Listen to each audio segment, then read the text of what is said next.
నిన్నటి కరెంట్ అఫైర్స్లో చివరి ప్రశ్నకు సమాధానం. తెలంగాణ ప్రజాపాలనా దినోత్సవం ఎప్పుడు?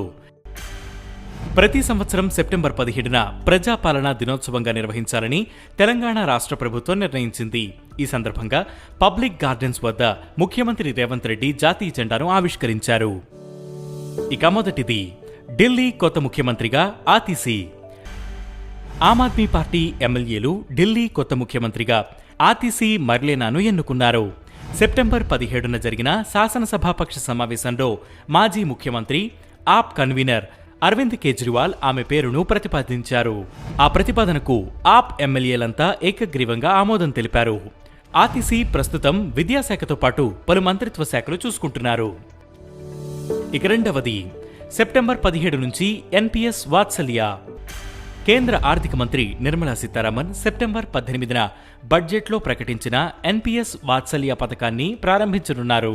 Pension fund regulatory and development authority కేంద్ర ఆర్థిక శాఖ సహాయ మంత్రి పంకజ్ చౌదరి, ఆర్థిక శాఖ అధికారులు ఈ కార్యక్రమంలో పాల్గొంటారు.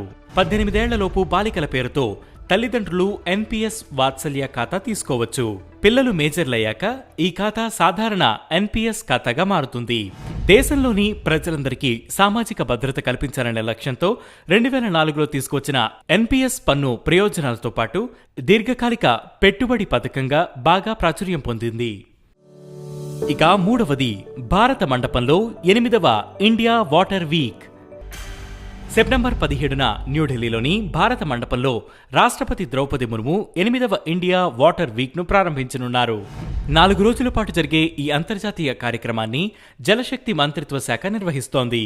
ఈ ఏడాది partnership and cooperation for inclusive water development and management అనే థీమ్తో దీనిని నిర్వహిస్తున్నారు. ఇక నాలుగవది, అంకోర్ వాట్కు అరుదైన గౌరవం.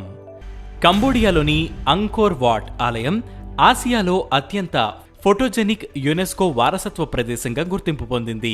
ఆసియాలోని అత్యంత ఫోటోజెనిక్ యునెస్కో వారసత్వ ప్రదేశాల జాబితాను టైమ్స్ ఆఫ్ ఇండియా విడుదల చేసింది.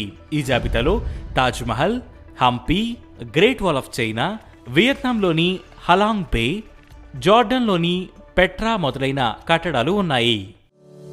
ఇక ఐదవది, ఐసీసీ అంపైర్గా తొలి పాకిస్తానీ మహిళ. పాకిస్తాన్కు చెందిన మాజీ మహిళా క్రికెటర్ సలీమా ఇంతియాజ్ ఐసీసీ అంపైర్ల ప్యానెల్కు నామినేట్ అయ్యారు. ఈ ఘనత సాధించిన తొలి పాకిస్తాన్ మహిళా క్రికెటర్గా సలీమా రికార్డు నెలకొల్పారు. సలీమా 2008లో పాకిస్తాన్ క్రికెట్ బోర్డు అంపైర్స్ ప్యానెల్లో చేరారు.